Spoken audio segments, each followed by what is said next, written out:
Hello students, here is me Achal Rajvanshi. Welcome to our YouTube channel Commerce Solution. Students, as you know that आपके syllabus में से CBSE ने बहुत cut करा इस बार, तो मैं आज आपको करा रहा हूँ। मैंने आपको मैंने पावर शेयरिंग करा दी थी। आज मैं आपको नया चैप्टर कराऊँगा फेडरलिज्म। इससे पहले जो मैंने आपको कराया था सही है सेक्टर्स ऑफ इंडियन इकोनॉमी मैंने आपको करवाया था, जिसमें मैंने आपको प्राइमरी सेक्टर, आपको टर्शरी सेक्टर, आपको सेकेंडरी सेक्टर मैंने आपको उसमें क्लियर करा था। और आज हमारा जो चैप्टर है उसका नाम है फेडरलिज्म। तो थोड़ा सा हम फेडरलिज्म के बारे में डिस्कस करेंगे। फेडरलिज्म होता क्या है, थोड़ा डिटेल में उसे जानेंगे कि क्या है फेडरलिज्म। सबसे पहले देखते हैं what is federalism. Recall the example of Belgium and Sri Lanka. आपको याद होगा बेल्जियम और श्रीलंका। बेल्जियम पावर शेयरिंग में हमने पढ़ा था। पावर शेयरिंग में हमने क्या पढ़ा था कि फ्रेंच स्पीकिंग लोग थे और डच स्पीकिंग लोग थे, दो तरह के लोग थे। और उनमें क्या पावर बांटी गई थी, पावर बिल्कुल इक्वली बांटी गई थी। क्यों बांटी गई थी? जिससे लड़ाई ना हो, झगड़ा ना हो और आपस में कॉन्फ्लिक्ट्स ना हो। जो सेंट्रल गवर्नमेंट थी, जो हेड गवर्नमेंट थी, उसने क्या करा, अपने पावर को क्या करा, उसने डाइल्यूट करा, अपनी पावर डिस्ट्रीब्यूट करी। किसे? अपने सबऑर्डिनेट्स को। सबऑर्डिनेट्स का मतलब परमानेंटली। जैसे सेंट्रल गवर्नमेंट हमारी इंडिया में क्या है, सेंट्रल गवर्नमेंट का अपना अलग रोल है। सेंट्रल गवर्नमेंट ने पावर किसे दे रखी है, अलग पावर दे रखी है। किसे? स्टेट गवर्नमेंट को। स्टेट गवर्नमेंट के पास एक अपनी पावर है, सही है। स्टेट गवर्नमेंट ने क्या दे रखी है, पावर, अपनी पावर को बांट रखा है। किस में?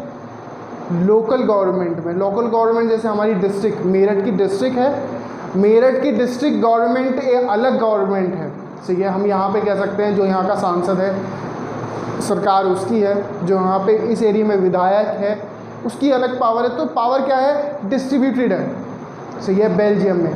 बट हमने जो श्रीलंका में देखा था, श्रीलंका में क्या था, सिन्हालास जो सिन्हालास थे वो क्या कर रहे थे, मेजॉरिटी में थे और वो राज कर रहे थे। दे आर मेजॉरिटी, वो मेजॉरिटी में थे। और उन्होंने क्या करा, वो तमिल्स थे, सही है, उन्हें बिल्कुल भी पावर नहीं दी अपनी जो सेंट्रल गवर्नमेंट थी उनकी।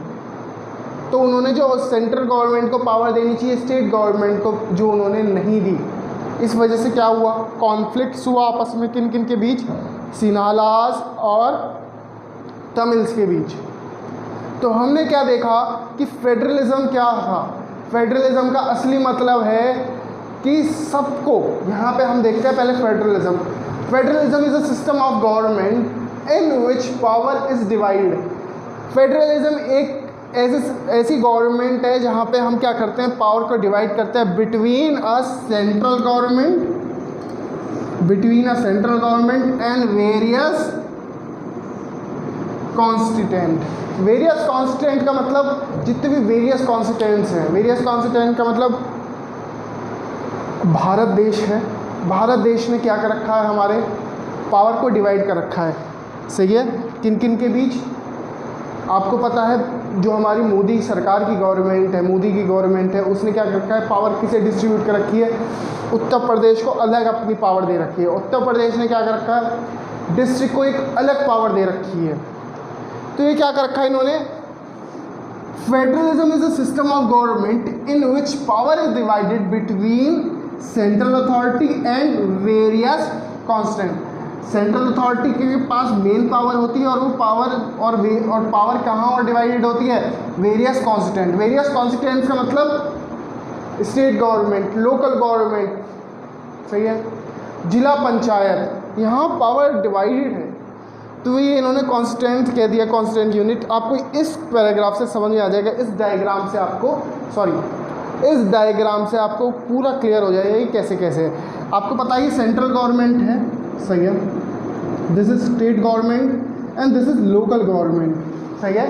तो स्टेट गवर्नमेंट ने क्या कर रखा है, पावर किसे डिस्ट्रीब्यूट दे रखी है, स्टेट गवर्नमेंट ने को। स्टेट, ये ब्लैक वाला क्या है, सेंट्रल गवर्नमेंट, ब्लैक वाले ने किसे दे रखी है, स्टेट गवर्नमेंट, रेड सर्कल। और फिर रेड सर्कल से होते हुए जो पावर आई, वो पावर कहाँ आ गई वो पावर कहाँ गई वो पावर? डिस्ट्रिक्ट गवर्नमेंट के पास। वैसी पावर क्या जा रही है? अपना फ्लोइंग हो रही है, डाइल्यूट हो रही है पावर।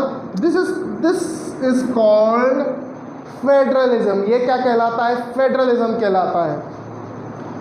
दूसरा यहाँ पे आ जाता है, मैंने यहाँ ये वाला पॉइंट समझाया था, ये वाला पॉइंट समझाया और ये वाला, ये 2 पॉइंट बचे हैं। Shifting of the power from central government to the regional government in Belgium.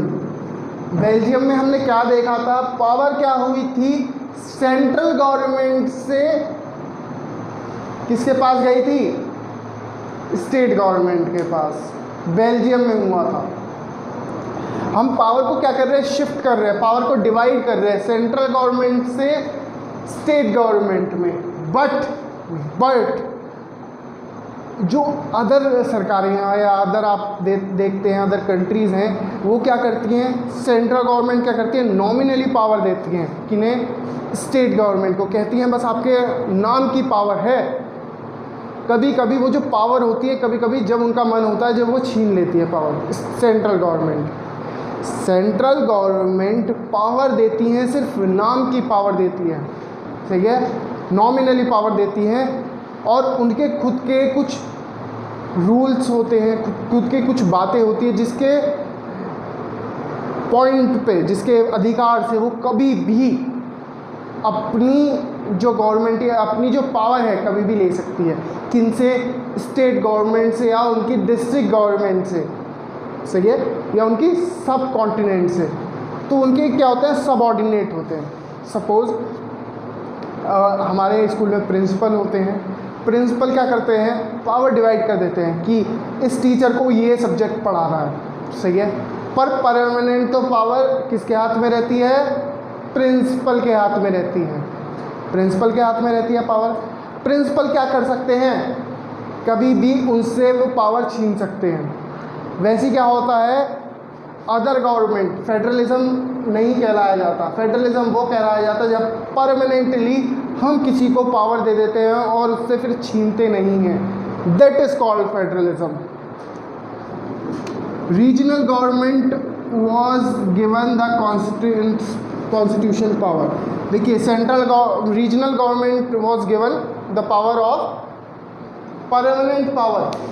पहले क्या होता था?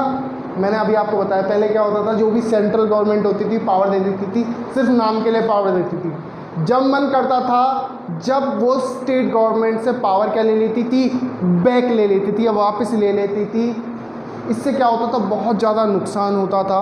और जो हमारी कह सकते हैं जो हमारी स्टेट गवर्नमेंट है, उसे बहुत ज़्यादा प्रॉब्लम होती थी, ठीक है। वो सिर्फ नाम की गवर्नमेंट होती थी। पावर किसका होता था? मेन पावर किसका होता था? सेंट्रल गवर्नमेंट का। बट यहाँ पे उन्हें क्या मिल गया? परमानेंटली पावर मिल गई रीजनल गवर्नमेंट को, सही है, कि जो भी वो रूल्स या लॉ लाना चाहती है अपनी स्टेट गवर्नमेंट में या अपने स्टेट में, वो ला सकती है। अपने स्टेट में जो भी वो रूल्स लाना चाहती हैं, वो कभी भी ला सकती हैं, कोई भी प्रॉब्लम नहीं है। अब दो चीज़ों के ऊपर कॉन्फ्लिक्ट होता है, फेडरल और यूनिटरी। फेडरल का मतलब क्या होता है? जहाँ पे पावर क्या होती हैं? डिवाइडेड होती हैं। जैसे आपने बेल्जियम में देखा था कि इक्वल मिनिस्टर किसके थे? फ्रेंच स्पीकिंग के थे, और इक्वल मिनिस्टर किसके थे? डच स्पीकिंग के थे। पावर किसके पास थी? दोनों के पास इक्वल ही पावर थी। मेन पावर किसकी थी? सेंट्रल गवर्नमेंट की, बेल्जियम। और बेल्जियम ने क्या कर रखा था? अपनी पावर को किसके दे रखा था? स्टेट गवर्नमेंट को दे रखा था, सही है। और अब आ जाती है यूनिटरी की बात। यूनिटरी गवर्नमेंट कौन सी गवर्नमेंट होती है? जैसे श्रीलंका ने क्या कर रखा था? सिन्हालाज ने क्या कर रखा था? तमिल्स को कोई भी पावर नहीं दे रखी थी, और वो डिस्क्रिमिनेट करते थे। किनको? तमिल्स को। एजुकेशन सेक्टर में, हेल्थ सेक्टर में, हर जगह वो क्या करते थे? डिस्क्रिमिनेट करते थे। कौन? सिन्हालाज इन श्रीलंका। तो वो क्या होगा? यूनिटरी गवर्नमेंट, जहाँ पे पावर किसके हाथ में? सिर्फ एक के हाथ में, सेंट्रल गवर्नमेंट के हाथ में है। वो स्टेट गवर्नमेंट को पावर नहीं देती। That is called unitary. मैंने यहाँ पे 3 टॉपिक समझाए मैंने आपको। आई होप ये टॉपिक आपको क्लियर होंगे। अगर इन टॉपिक्स में अब भी आपको कोई प्रॉब्लम है तो आप पूछ सकते हैं मुझसे कभी भी। Thank you so much.